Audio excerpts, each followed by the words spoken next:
4.7 재보궐선거가 이제 20일도 채 남지 않았습니다. 여권은 부동산발 악재 수습에 나섰고 야권은 서울시장 단일화 협상으로 진통을 겪고 있습니다. 네, 주요 전국 현안 여야 대변인 차례로 연결해서 들어보겠습니다. 먼저 더불어민주당 중앙선대위 대변인 맡고 계신 박성준 원내대변인 국회에 나와 계십니다. 안녕하십니까? 네, 안녕하세요. 반갑습니다. 네. 자, 이번 재보선은 부동산 논란 때문에 민주당에는 쉽지 않은 선거로 보입니다. 자, 가장 큰 관심은 역시 서울과 부산시장 보선인데요. 자, 성적표는 어떻게 기대하고 계십니까? 지금 앵커께서 얘기한 것처럼 이제 부동산 이슈가 뜨면서 상당히 이제 어려운 싸움이고요. 쉽지 않은 선거다 이렇게 말씀드릴 수 있겠습니다.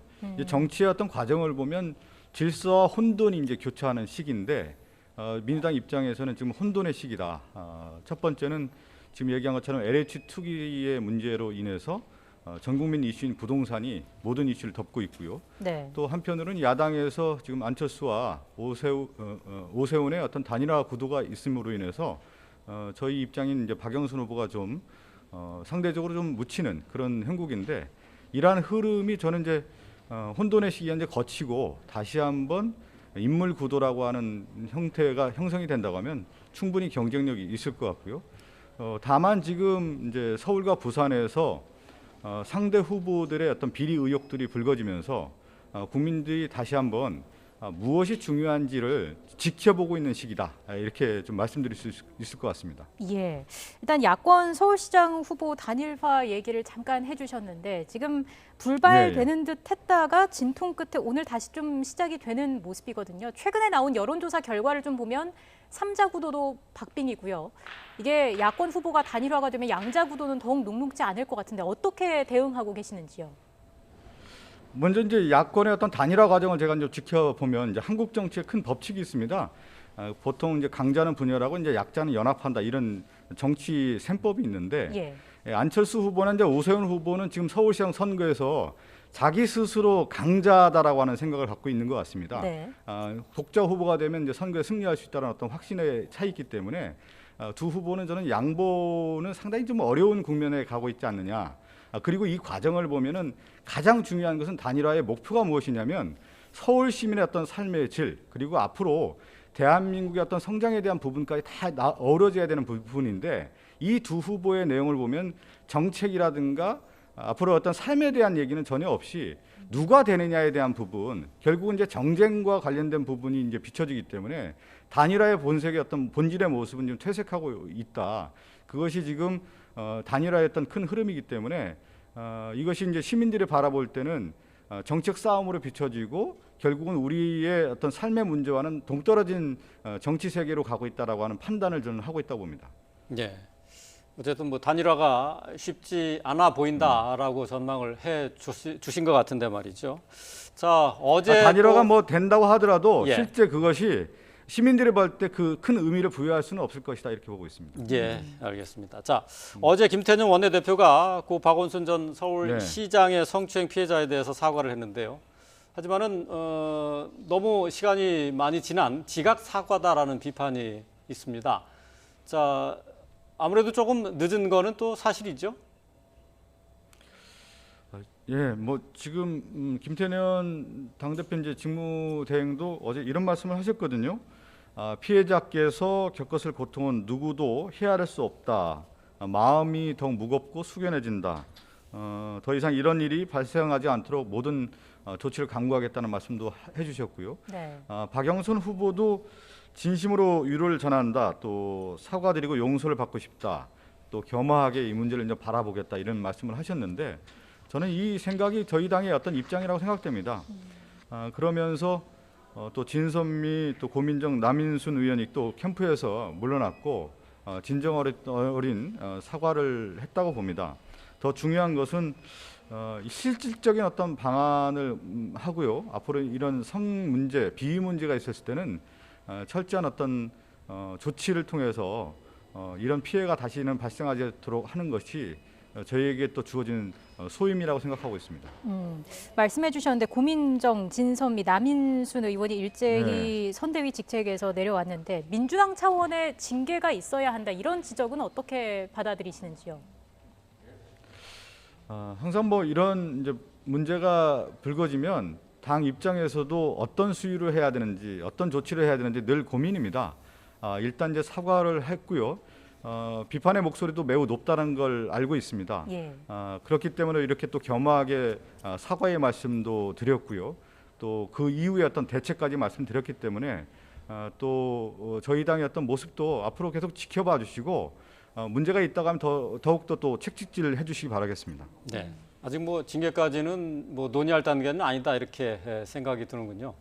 자, 네, 지금 이제 아직 그 재보선을 논의가 좀 없어서 제가 드릴 말씀은 없습니다. 예. 자, 재보선 앞두고 이제 부동산 이슈 정치권의 촉각이 곤두서 있는데 말이죠. 저 여야가 네. 지금 LH 특검 전수조사 또 국정조사에는 합의를 했어요. 하지만 특검의 수사 범위를 놓고 이견이 큽니다. 민주당에서는 3기 신도시뿐 아니라 이명박 박근혜 정부 때의 개발 사업까지 포함해야 한다라고 주장을 하고 있는데요. 그 주장의 배경을 어떻게 설명하시겠습니까? 이 부동산의 문제, 특히 이제 부동산 투기에 의한 문제는 사회 구조적 문제이고요. 또 부패와도 연결되는 문제이기 때문에 이것은 이제 근절해야 되는 겁니다. 그러면 우리가 이제 부동산 적폐라는 표현을 왜 쓰냐면 적폐라는 것은 오랫동안 쌓여온 부패라는 거죠. 그렇다고 하면 부동산의 한 문제도 한 시기적으로 뭐 1년에 이루어지는 것이 아니고 장기간 이 부패의 고리가 연결되는 문제입니다. 그렇다고 보면 3기 신도시뿐만 아니라 과거 정권에서의 어떤 택지 개발이라든가 이런 문제가 있다면 근본적으로 거기서부터 출발을 해야 된다.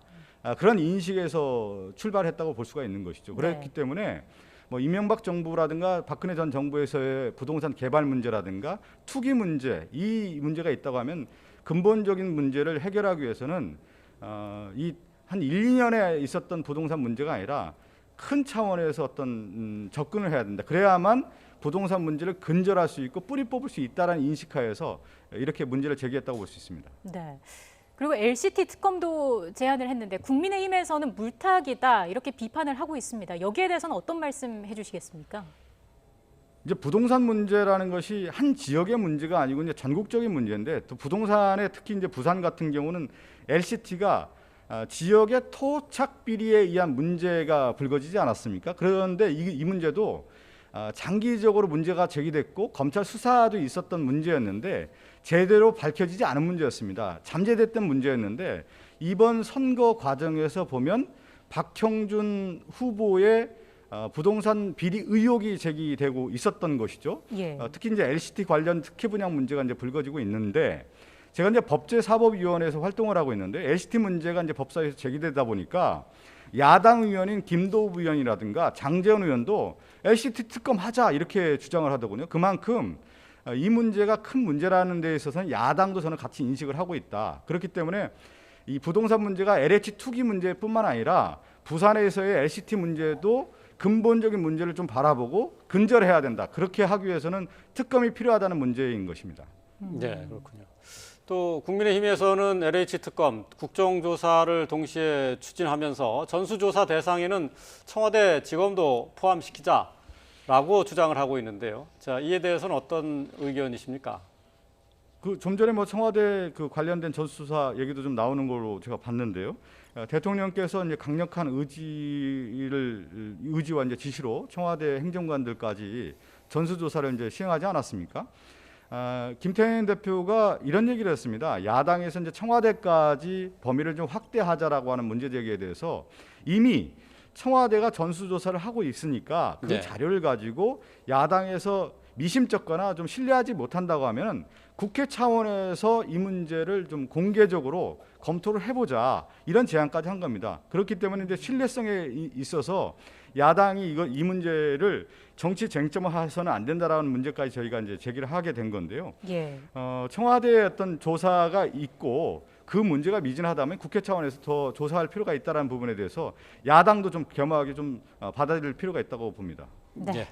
자, 저희가 여야 대변인께 각각 10분씩 동일하게 드리는 만큼 시간 관계상 오늘 말씀 여기까지 듣겠습니다. 지금까지 박성준 민주당 원내대변인과 함께했고요. 잠시 뒤에는 국민의힘 측도 연결을 하겠습니다. 오늘 말씀 고맙습니다. 네, 감사합니다.